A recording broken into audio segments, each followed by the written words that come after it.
Women Up Radio, designed to facilitate women's empowerment, improve your career, develop your talents, incorporate your passions, achieve fulfillment and success. Hello, this is Women Up Radio, supporting Empower Women. And today we're talking about championing more women on FTSE Boards and in leadership, and also about the Hampton Alexander report and the CMI Women's Blueprint for Balance report, both very interesting to read. I'm joined in the studio by my guest, Ruth Sachs, Principal Consultant at Boardroom Focus. Ruth works on strategic change assignments, leadership development, diversity-related projects, and she's also exploring the challenges of the multi-generational organisation. So welcome back to the programme, Ruth. It's great to have you on again. It's lovely to be here, Anna. It's really nice to talk to you again. Ruth, can we start with you telling us a little about your background regarding women in the boardroom, and also about gender balance at the top, leadership development, and those type of diversity-related topics? I've been involved with supporting women who want to advance their careers, all of my career really. I've done a range of different activities and projects, working individually and with groups, working with women to encourage them to move forward and use the skills and experience they have to develop their careers and really take themselves to the place they want to go. I believe we all can do more than what we do, but as women, very often we don't promote ourselves, we don't value what we can do as much as we should. And what I try to do in my way is to enable women to value the skills and competencies that they have so that they feel comfortable taking their career forward, knowing that they can do the work, they are capable, and they are willing to learn and develop themselves further. I don't believe that any of us are perfect. I don't believe that any of us are born with all the skills and abilities we want for our own career. But what I do believe is that we have a certain number of skills as we progress in our learning and development throughout our lives, whether it's in formal education or life in general. We learn about all sorts of things and how to cope with many, many situations. When we move into our professional roles, we don't always recognise the links between the experiences and the learning that we've had and what we're facing at the moment. And what I think is really important is that we try to do that more. And we support women, and I particularly work on supporting women to see those links and see how they can transfer and recognise the experiences and skills that they've learnt in one particular environment and take it into another one.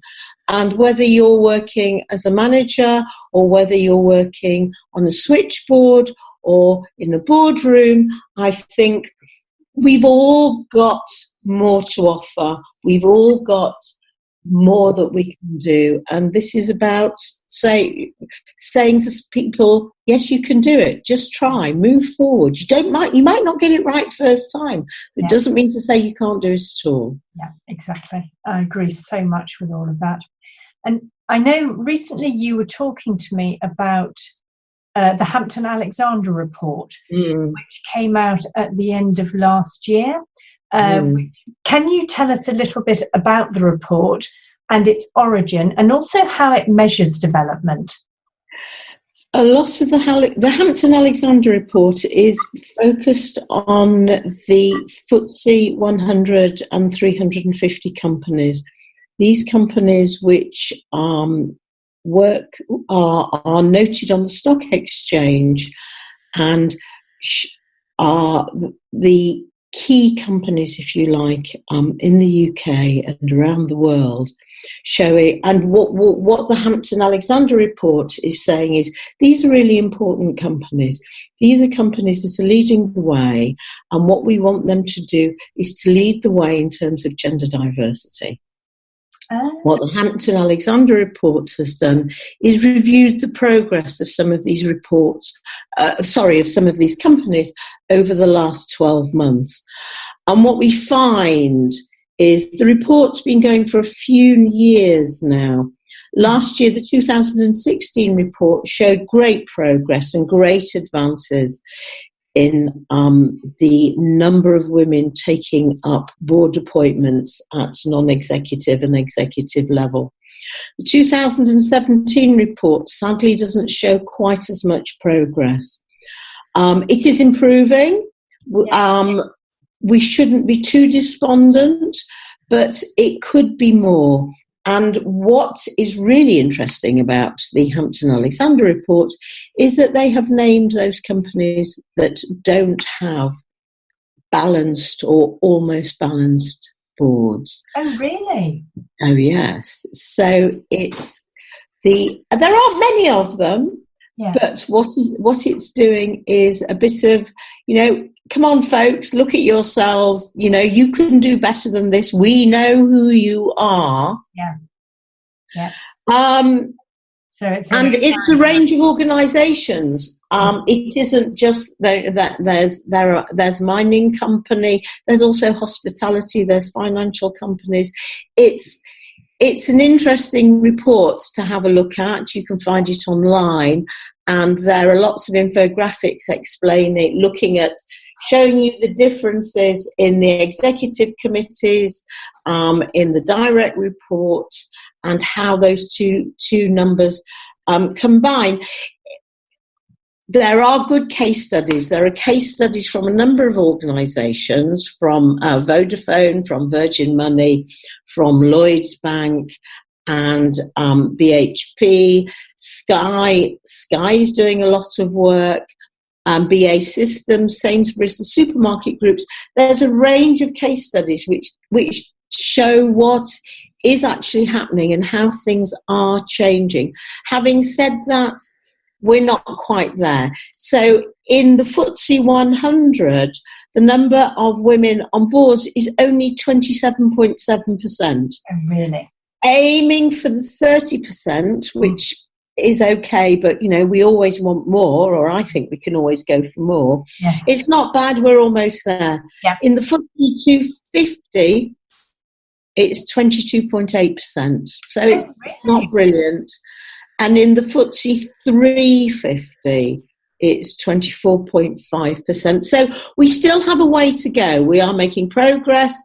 It's not as good as it ought to be for end of 2017, beginning of 2018.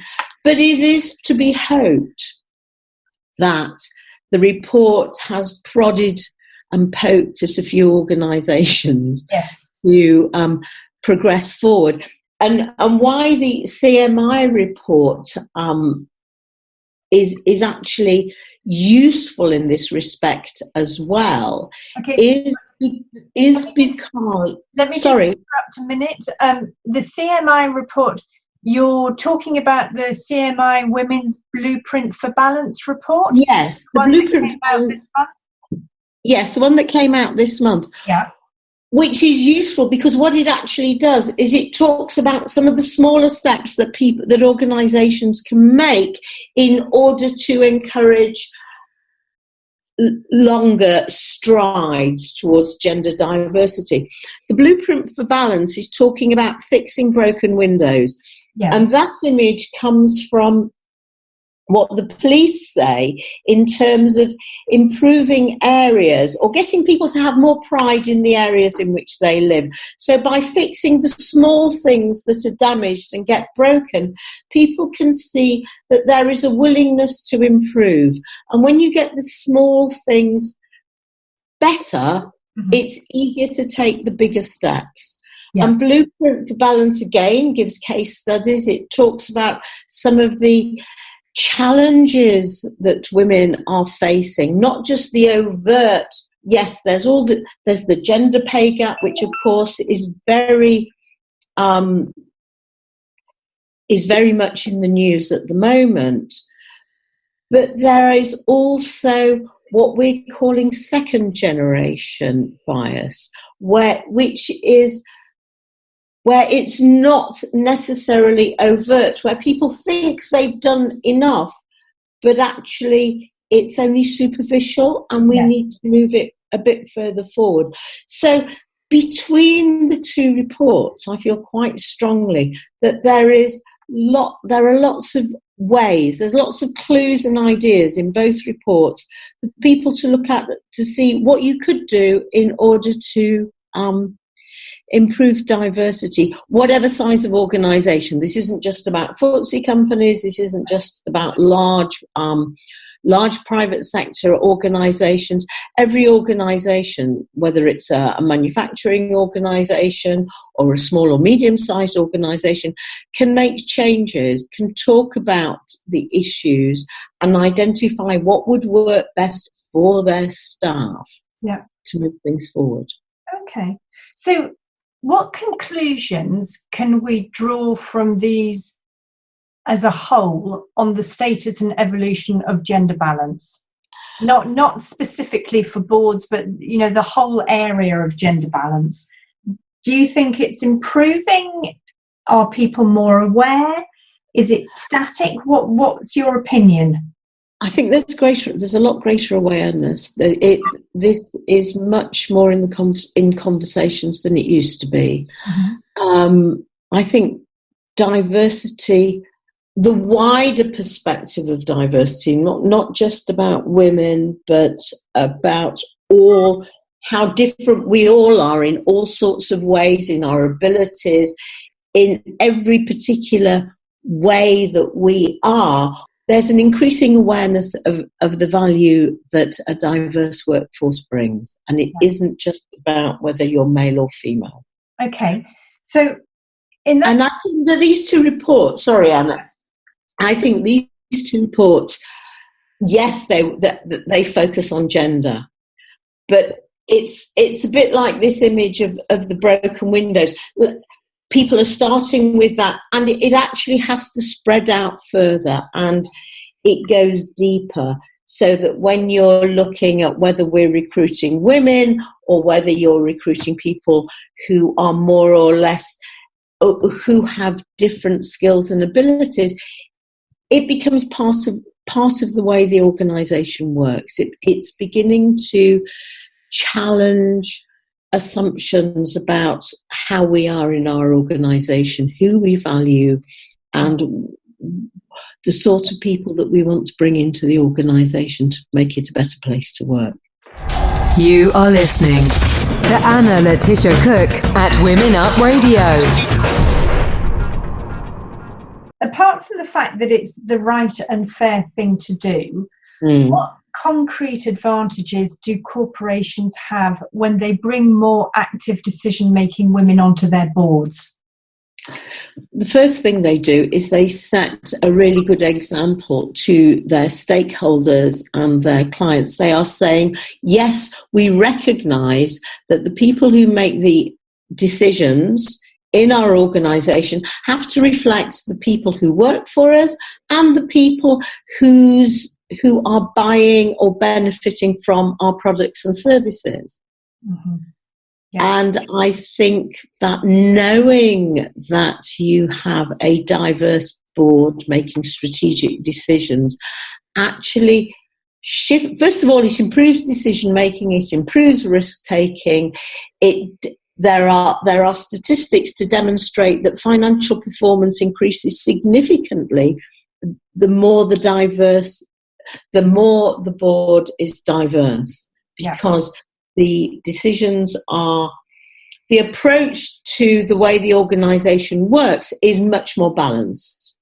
So by doing that, you are getting a better sense of the organisation. So the people who work there, the people who use the services or buy the products, can have more confidence that the way the organisation is going is not just being decided by a group of a specific group of people who only have a particular type of experience or education. Yeah. And do you believe the impact of having women on the board is different for smaller companies than for large ones or FTSE 100, or is it the same for everybody? When you're in a smaller organisation, the impact of the strategic decision making at board level moves faster through the organisation. Mm-hmm. I think that's the biggest difference. So that the decisions that are made on a board in a small to medium-sized organisation, although don't forget, an SME isn't just necessarily about a 5 or 6 or 15 or 20 person organisation, but I think the communication of decisions, the visibility of the board is much greater. When you're a multinational organisation, it's much harder. Yeah. But it doesn't mean to say that makes it all the more reason for organisations to promote diversity throughout the organisation, especially at board level, and to work hard at telling people what the board is doing, how it's working, who's working where, and the impact of the decisions that are being made at that level throughout the organisation. Yeah. Great. Okay, so what recommendations can you give for companies who want to champion more women onto their boards and into leadership roles? How can they do it? What do they need to look at? They need to look at the women they've got working for them, first of all, because your best resource is very often the ones that are right in front of your nose. Yeah. There will be women in the organisation who are ready and interested in taking on those executive roles. Mm-hmm. There are women who may need to be developed. But it isn't just about saying, here's a new job or here's a new role. Do you want it? Mm. Many people, not just women, would be very interested in taking on more responsibility, having a greater strategic role, but not at the expense of their work-life balance. Yes. Yeah. So, yes, encourage your staff to take on these greater responsibilities, but look at the whole working environment. What is it that we can do that is going to enable people to feel comfortable about taking these roles which involve more thinking time, more reading time, meetings outside the organisation, and create a working pattern and balance for them that fits with the lives that they want. Many organisations want to encourage some of their younger members of staff to take on these roles. That's great. But if meetings start at 6 or 7 o'clock in the morning and go on till 8, 9 o'clock at night and they've got young families, that's not going to work. Yeah. This is something that really shocks me in France, because as you know, I'm living in France at the moment. And most of my clients, the hours they work, I mean, I wouldn't do it in a million years. And I've had my own businesses for the last 20 years. So, I'm used to working very long hours. But I think when you're the boss of a company, that's one thing. But it's almost like it's a badge of honour to work a lot of hours. And I remember when I started work, the managing director, my very first job in the city, the managing director, never, ever in a million years would you see him before 9:30 in the morning. He always was gone by 4 o'clock or 4:30, and he expected to spend at least 2 days a week playing golf, and that was a sign of success. And I think it's tragic that we've moved away from that. We need to go back to that, and having a real life and being able to delegate and not having to be there all the time. But sorry, I've got onto my hobby horse there. No, I quite agree with you, because I think presenteeism is being in the office, being able to work. I mean, I think quite a lot of people don't object to doing the work. What they object to is having to sit in the office and doing it within a particular frame of time. There are many people who who would benefit from being able to work more flexibly, working in the evenings, working early mornings, and taking the time they need for their lives, whatever caring responsibilities they have or whatever interests they have. Yeah. And still giving the organisation what it needs and providing them with the work that they need to do. But I agree with you, there is a badge of honour about working for these very, very long hours, and email culture has a role to play and a responsibility for that. But I'm surprised. I know a lot of, in France, again, they've introduced this law that you're not allowed to send emails out of working hours or something.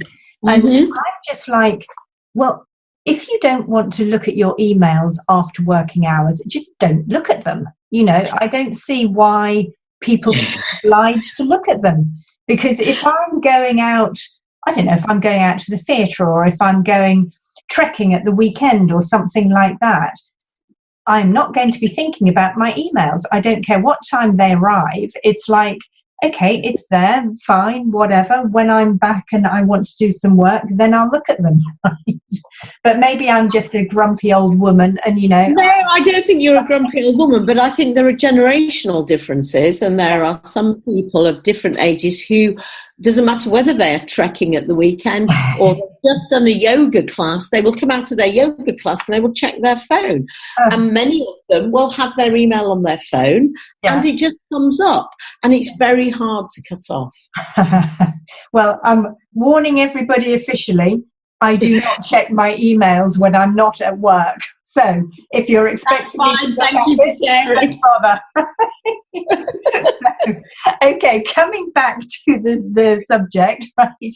Yes, of course. You were recommending what companies can do to champion more women. Looking at the other side, what can dynamic and ambitious women who want to move upwards, what can they do to help themselves stand out and to be seen?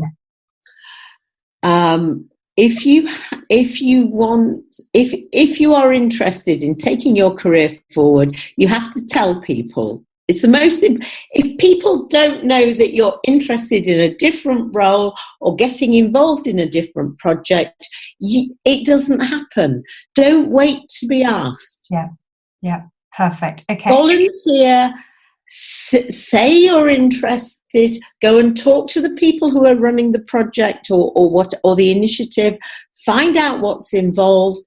Even if they don't have a space for another team member at the moment, they will remember your interest when they do. Yes.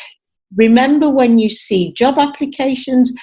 It doesn't matter if you only feel comfortable with 4 of the criteria. If you've done some of the other 6 of the criteria, apply. Yeah. Yes. Think about how you can take your experience and look at what you've done, look at what they're asking for.